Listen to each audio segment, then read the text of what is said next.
Welcome to பவனியாஸ் kitchen. இன்றைக்கி நம்ம கிச்சனில் பார்க்க போகிற ரெசிபி ஒரு சிம்பிளான ஈஸியான சாக்லேட் கேக் எப்படி வீட்டிலேயே செய்யணும்னு பார்க்க போகிறோம். ஃபர்ஸ்ட் டைம் பார்க்குறவங்க மறக்காமல் சப்ஸ்கிரைப் பண்ணிக்கோங்க, பக்கத்தில் இருக்கிற பெல் ஐக்கானையும் ப்ரெஸ் பண்ணிக்கோங்க. வாங்க எப்படி செய்யணும்னு பார்க்கலாம். இப்போ ஒரு மிக்சிங் பவுல் எடுத்துக்கலாம். அதில் 3 முட்டை நம்ம சேர்த்துக்கிறோம். 3 முட்டையை நல்லா விஸ்க் வச்சு நல்லா பீட் பண்ணிக்கோங்க. நல்லா மிக்ஸ் ஆகட்டும். அடுத்தது பவுடர் சுகர் ஒரு 3/4 கப் சேர்த்துருக்கோம். சேர்த்துட்டு நல்லா மிக்ஸ் பண்ணிக்கலாம்.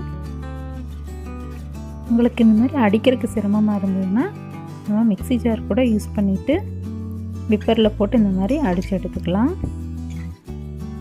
நல்லா நுர வர அளவுக்கு நல்லா அடிக்கணும். பாருங்க, இந்த மாதிரி வரணும். அடுத்தது சன்ஃப்ளவர் ஆயில் ஒரு 1/4 கப் ஊற்றுறேன்.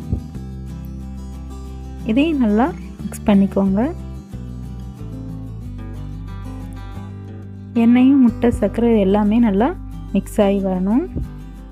பாருங்கள், இந்த மாதிரி நல்லா மிக்ஸ் ஆகி வந்ததுக்கப்புறம் மைதா 3/4 கப் எடுத்து வச்சுருக்கோம். இது 1/2 கப்பு, கூடவே ஒரு 1/4 கப் சேர்த்துட்டு 3/4 கப்பு.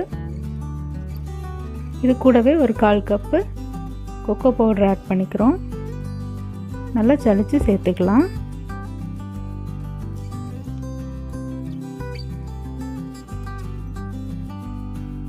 இது போல் நல்லா ஜலிச்சு சேர்த்துட்டு இந்த கட்டி இல்லாத மாதிரி மெதுவாக நல்லா மிக்ஸ் பண்ணி விடுங்க.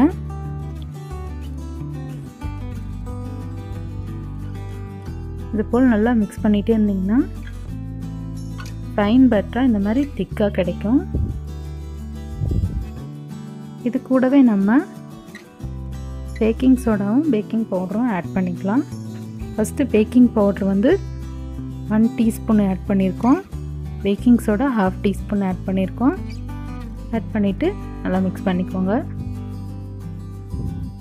இந்த பேட்டர் கொஞ்சம் திக்காக இருக்குது இல்லையா, அதனால் நம்ம 2 டேபிள் ஸ்பூன் அளவு பால் எடுத்து வச்சுருக்கோம். அதையும் இது கூட ஆட் பண்ணிக்கலாம். ஒவ்வொரு டீஸ்பூனாக ஆட் பண்ணிவிட்டு நம்ம மிக்ஸ் பண்ணிக்கலாம். இது போல் கொஞ்சமாக சேர்த்துட்டு நல்லா மிக்ஸ் பண்ணி விட்டுக்கோங்க.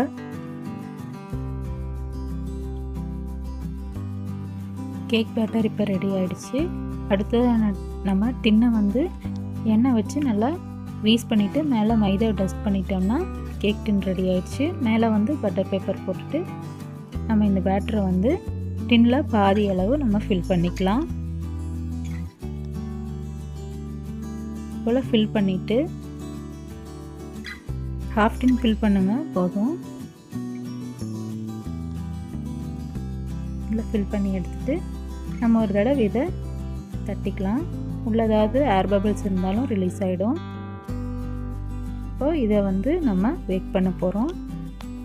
அவனில் பேக் பண்ணுற மாதிரி இருந்ததுன்னா 180 டிகிரி செல்சியஸில் ஒரு 40 மினிட்ஸ் வச்சா போதும். குக்கரில் ஒரு ஸ்டாண்ட் ப்ளேஸ் பண்ணிவிட்டு நீங்கள் மீடியம் ஃப்ளேமில் 40 நிமிஷம் வச்சிங்கன்னா கேக் ரெடி ஆகிடும்.